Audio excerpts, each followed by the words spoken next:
So today I'm going to be talking about a book. It's Invent and Wonder. It's about collective writings of Jeff Bezos.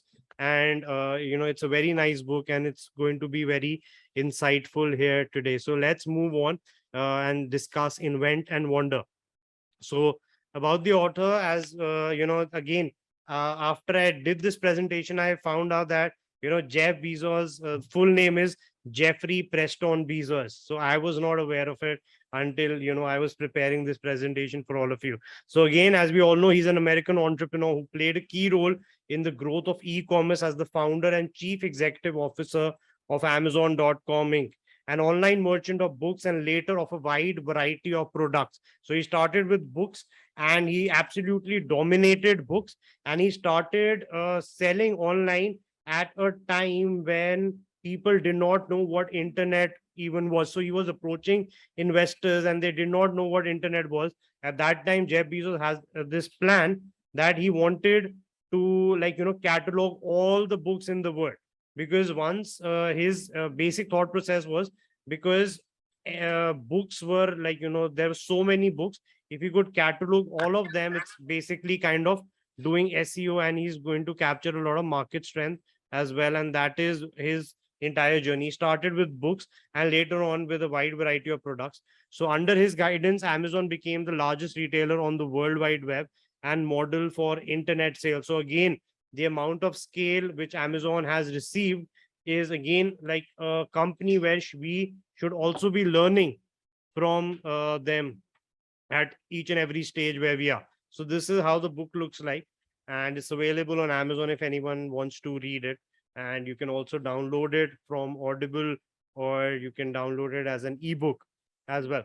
So about the book, Invent and Wonder is a collection of Jeff Bezos' writings and letters to his shareholders, in which he expresses his philosophy of life and his way of doing business, which ultimately led him to know tremendous success and write history with his two companies, Amazon as well as Blue Origin.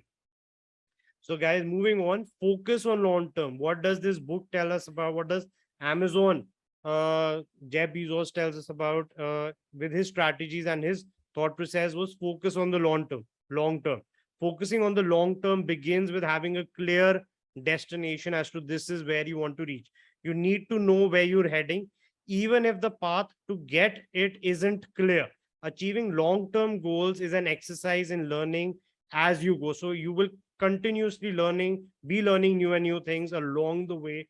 And there are always steps along the way that will require you to adjust your assumptions and plans, even some that force you to retrace your steps. Right. So again, like the destination has to be absolute.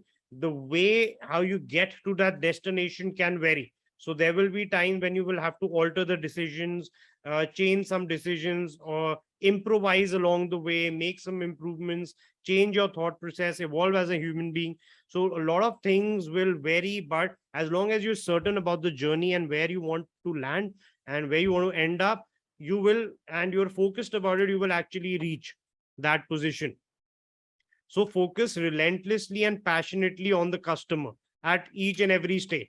Your customer is that person or group of people who your work is for. So you are working actually for them, those people whose life you are trying to change.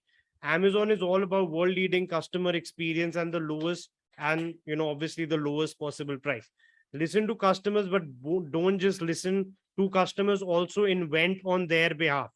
Right. So the more you know and care about your audience, your customers, the more likely it is that your work will connect with them, will change their lives in the way you intend.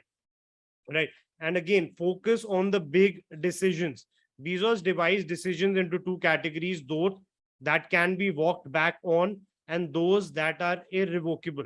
So every day we are making decisions, we are making choices. Certain decisions we can walk back on, and certain decisions which we cannot. So understanding what these decisions are, then decisions have the potential to change the company culture, dramatically impact the bottom line, or change the direction of the company and where they're actually heading. So having a mindset that enables multiple paths to yes enables you to reduce your cognitive load, freeing yourself to focus on the more significant irrevocable decision. So यहाँ पे क्या कह रहा है, mindset and correct mindset होए, and you follow a particular path, जहाँ से अगर further sub paths हैं, and answer to most of them is yes, इसके बाद अगर ये आएगा तो what do we do? Yes, we want to do this.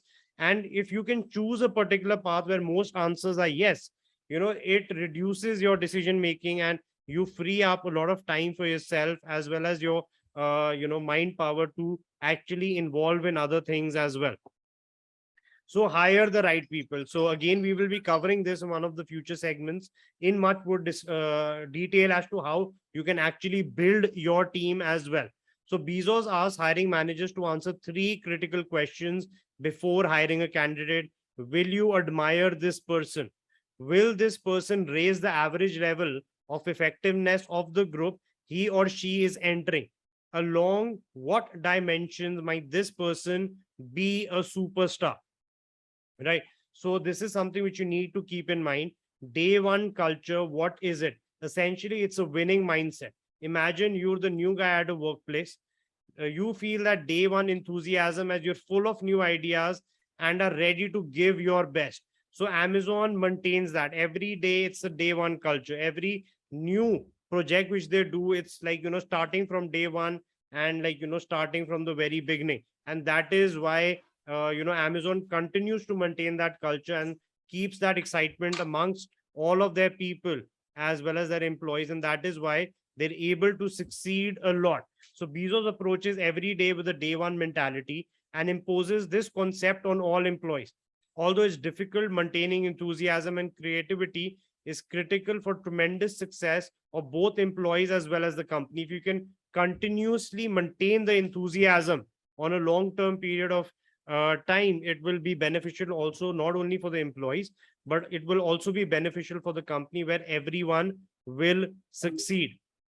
So it's really, really important as well. So learn from failures and take less decisions. Learn from your failures and take less decision. Bezos states that while you can't prevent failures, you can learn from them and do better next time. Right? Prioritize your work and give your attention and high energy only to those tasks that are of high importance and high urgency. यहाँ पे एक और चीज आती है, anything which can be delegated should be delegated. So you as an entrepreneur, you should only be focusing your attention and energy on things which only you can do. Slowly and steadily, you should also create a system and guide so that you can automate that thing for yourself as well and get someone else to do that as well. Because again, जो आप आज कर रहे हो, you should be doing something else tomorrow, and you should be delegating that task, and that is another path to success. Right. So to invent, you must experiment. To invent, you have to experiment, and if you know in advance that it's going to work, it's not an experiment. And यहाँ पे Jeff Bezos, Mark Zuckerberg, I've seen a lot of their interviews as well, and what they say is keep experimenting. And Jeff Bezos क्या कहता है, don't be afraid of failures as well. Failures are part of success. It is the failure which gives you understanding, learning and knowledge, and you continue moving on. So यहाँ पे Jeff Bezos क्या कहता है, at his level, when he actually makes a failure, it's $1 million failure. So यहाँ पे they launched their phones which didn't really do well, and apart from that, a lot of other projects which he did, they didn't really work. Same with Mark Zuckerberg. They launched a lot of projects which have not worked, but certain projects for Amazon Prime was an absolute hit. So these kind of projects which actually do work, they actually pay for all other failures. So 3-4 projects might not work, but 1 or 2 projects which do work, will pay for all of this. So this, what they tell us that, don't be afraid of failures. Failures are a part of life, and it is because of those failures that we are the people who we are today. So we need, again, यहाँ पे positive mindset. We have to have a positive mindset, and I can't stress enough the need of us to have this positive mindset, because it has actually helped me in my life a lot, where I could spiral down negative path. I decided to take the high road. I decided to forgive a lot of people where I could have chosen to fight them and ruin my peace of mind. So here, you decide to forgive, you move on, you invent, you work on your positive thinking, and you move on in life. and the results which you get are tremendous at the end of it, right? So mixing maths with judgment. So math based decisions command wide agreement, whereas judgment based decisions are rightly debated and often controversial, at least until put into practical and demonstrated. Any institution unwilling to endure controversy must limit itself to decisions of the first type. In our view, doing so will not only limit controversy, it would also significantly limit innovation and long term value creation. So दोनों को हमने करना है. Maths is really really important because we, again, it's a lot of risk, but again we have to take calculated risk. Sometimes some decisions are from your heart, so you take those decisions, you mix it with maths, and that is how you create a good company culture which you can use and move ahead and create a good organization for yourself which is conducive to growth on a long term basis. This book is called Invent and Wonder. It's available on Amazon. It's available on Kindle. If you wish to read it, definitely go ahead and read it. It's a must read.